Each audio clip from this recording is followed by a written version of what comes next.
Assalamualaikum warahmatullahi wabarakatuh. Waalaikumsalam warahmatullahi wabarakatuh. Bismillahirrahmanirrahim. Alhamdulillahi rabbil alamin. Wassalatu wassalamu ala ashrafil anbiya'i wal mursalin, imamil muttaqin, sayyidil ghurril muhajjalin, wa ala alihi wa ashabihil mujahidin at-tahirin. Amma ba'du. Saudara-saudara kaum muslimin rahimakumullah,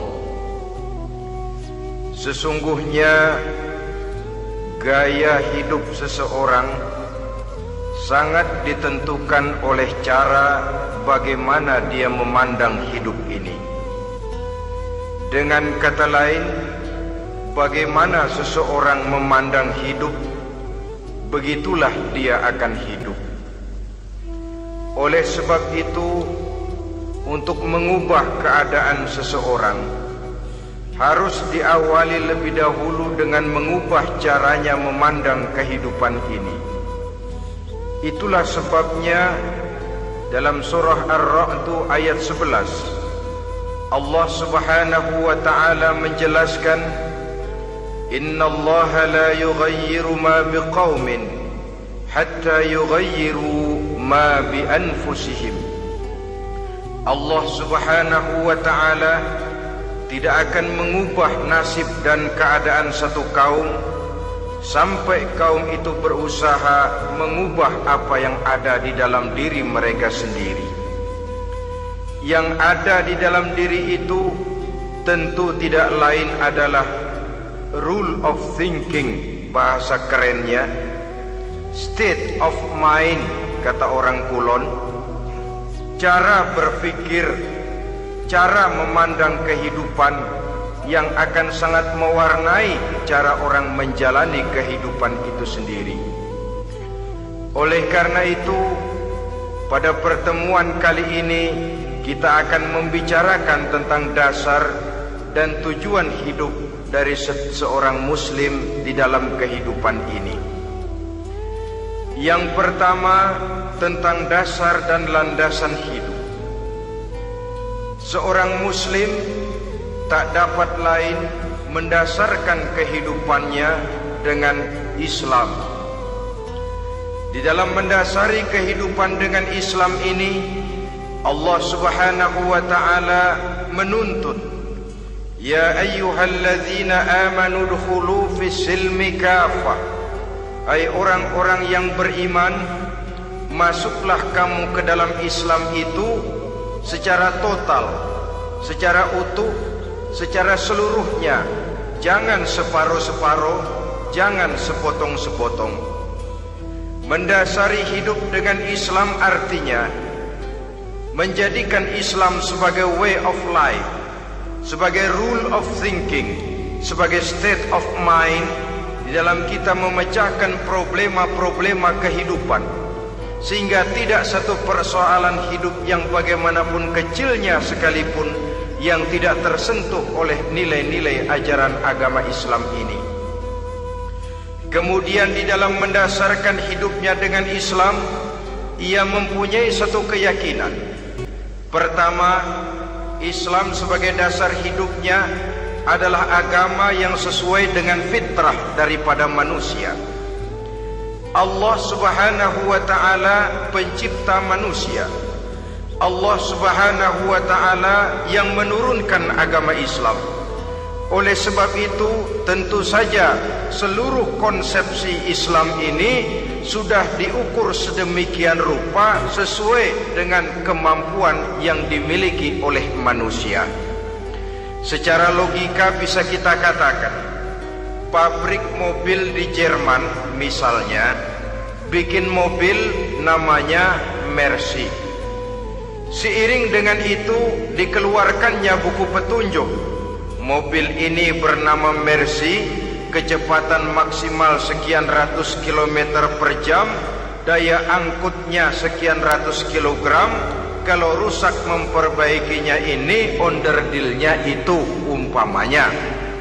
Karena pabriknya yang bikin mobil, lalu pabriknya juga yang mengeluarkan buku petunjuk, tentu buku itu sesuai benar untuk mobilnya. Dan logika mengatakan tidak bisa kita punya mobil Mercy rusak, kita perbaiki dengan menggunakan buku petunjuk yang dikeluarkan oleh pabrik mobil Fiat. Tentu saja mobil makin rusak, acak-acakan dan tidak karu-karuan. Ini artinya, jikalau manusia ingin baik, jikalau manusia ingin mencapai sesuatu yang bernama bahagia, dia harus mengikuti petunjuk yang dikeluarkan oleh yang menciptakan manusia. Dan petunjuk-petunjuk itu telah turun dalam satu konsepsi yang bernama Islam yang sesuai dengan fitrah manusia. Yang kedua, oleh karena keyakinannya bahwa Islam sesuai dengan fitrah manusia, ia pun berkeyakinan bahwa Islam adalah agama untuk seluruh manusia, universal. Walaupun ia diturunkan di tanah Arab, tetapi ia bukanlah agama hanya untuk orang Arab semata-mata. Keyakinan ini perlu ditegakkan kembali, oleh karena akhir-akhir ini muncul pendapat-pendapat yang menganggap seolah-olah agama itu barang impor. Persilahkan saja kalau memang itu merupakan keyakinannya, tetapi menganggap agama sebagai barang impor sungguh merupakan satu kekeliruan yang sangat besar. Bahwa Arab sebagian besar memang Islam, jelas. Tetapi Islam bukannya Arab, itu pun harus kita akui. Kita bisa menjadi Muslim yang baik tanpa perlu menjadi orang Arab. Dengan kata lain, kita bisa menjadi Muslim yang baik dengan tetap menjadi warga negara Indonesia yang baik. Bahwa Al-Quran diturunkan dalam bahasa Arab oleh karena memang ia turun di tanah Arab. Buktinya apa? Walaupun Quran dalam bahasa Arab, tidak satu pun ayat Quran yang ditujukan kepada orang Arab semata-mata. Tidak ada ayat ya ayyuhal arabiyun, hai orang-orang Arab. Tidak ada. Yang ada malah ya ayyuhan nas, wahai manusia. Manusia yang mana? Yang mana saja asal merasa manusia. Kalau tidak merasa manusia, tidak usah terpanggil dengan ayat tadi. Maka dalam mendasari hidup dengan Islam, kita berkeyakinan Islam adalah agama untuk seluruh manusia. Yang ketiga, di dalam mendasari hidup dengan Islam, kita berkeyakinan Islam adalah agama terakhir yang diturunkan kepada Rasul terakhir. Tidak ada Rasul dan Nabi sesudah Nabi Muhammad, dan tidak ada agama lagi sesudah agama Islam. Dasar-dasar keyakinan ini melembaga dalam pribadi kita, membentuk satu keyakinan yang mendasari kehidupan ini, sehingga tidak satu problema yang bagaimanapun kecilnya dalam kehidupan yang tidak tersentuh oleh nilai-nilai Islam. Sejak kita tidur sampai kita bangun tidur, bahkan tidur itu sendiri, dan seluruh kegiatan kehidupan yang kita laksanakan dalam 24 jam, tidak satu pun yang tidak tersentuh oleh nilai-nilai Islam. Inilah pandangan hidup Muslim. Jawaban seorang Muslim terhadap problema-problema kehidupan yang dihadapinya, yang di dalam menjawab problema itu ia Islam oriented, berorientasi kepada nilai-nilai Islam. Apa kata Islam tentang pekerjaan yang dihadapinya? Halal kata Islam, halallah dia katakan. Haram kata Islam, haram dia katakan. Islam oriented.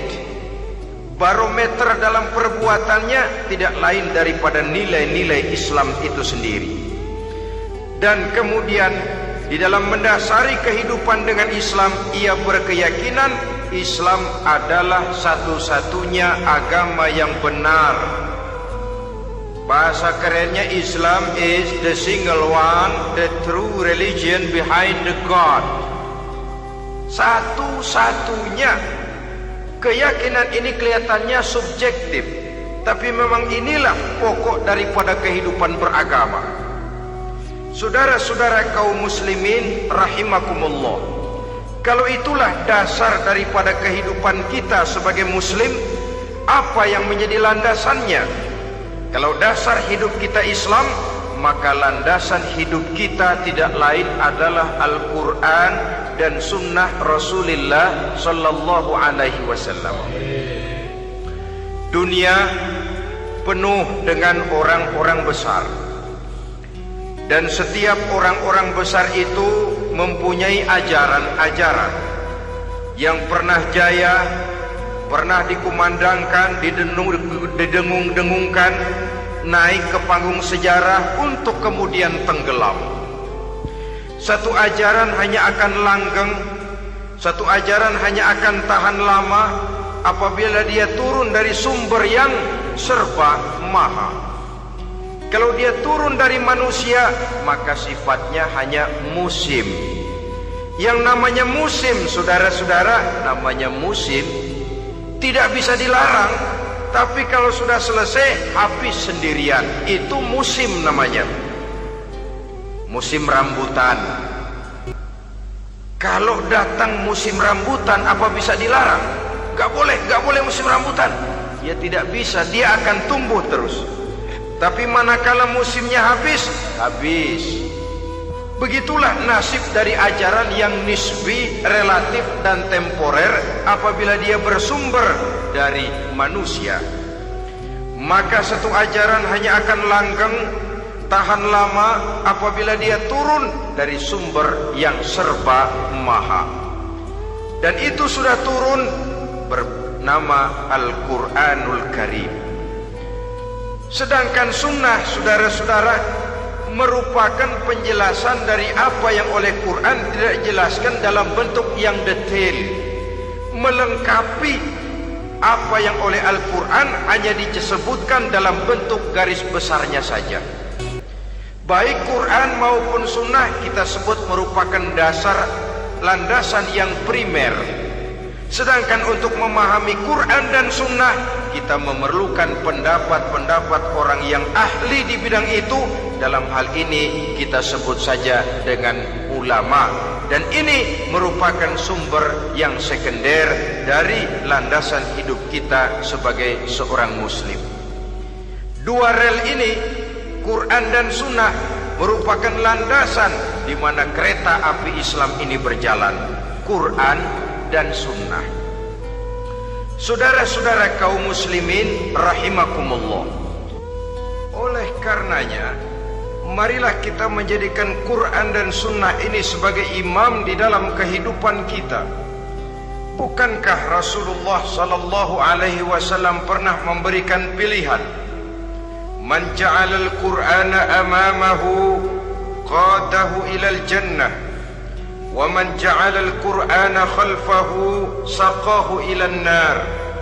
Siapa yang meletakkan Quran di depannya, dijadikannya Quran sebagai imam dan dia sebagai makmum, maka Al-Quran akan membimbing dia ke surga. Ya, surga di dunia ini, lebih-lebih lagi surga di akhirat nanti.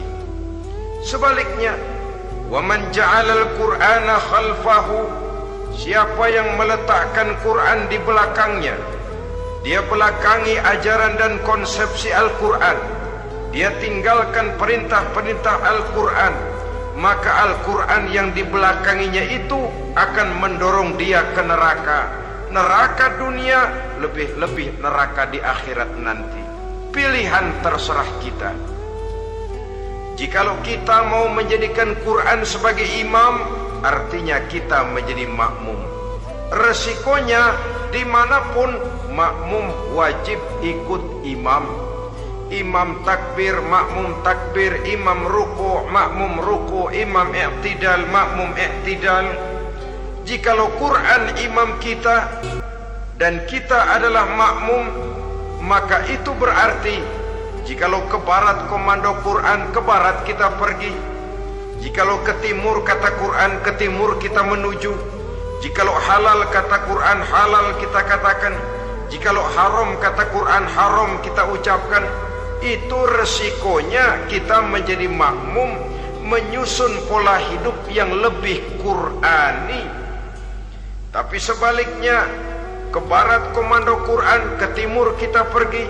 Ke utara kata Quran, ke selatan kita menuju. Halal kata Quran, malah kita tidak mau melaksanakannya. Haram kata Quran, kita senang bukan main. Artinya kita mau menjadi makmum, dan Quran kita jadikan sebagai makmum, kita sendiri malah mau menjadi imam. Kita paksa konsepsi Al-Quran itu supaya sesuai dengan naluri kemanusiaan kita. Mengotak-atik hukum, menghalalkan yang haram, mengharamkan yang halal. Dikala itu landasan hidup kita sudah goyah, tidak lagi sebagai landasan tempat kita bertolak, tetapi malah menjadi satu landasan yang kita injak-injak.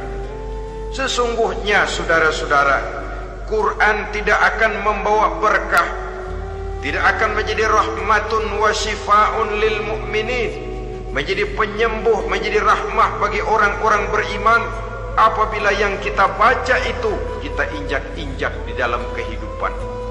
Upaya menyusun hidup yang lebih Qurani ini seiring dengan usaha kita menjadi warga negara yang baik. Yang saya katakan di awal tadi, tidak saling dan tidak harus saling bertentangan.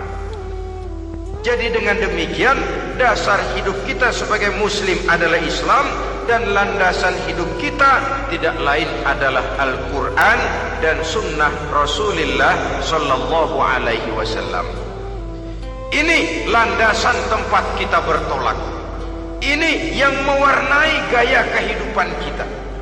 Apapun yang mau kita lakukan, tempat kita bertanya lebih dahulu Quran dan sunnah.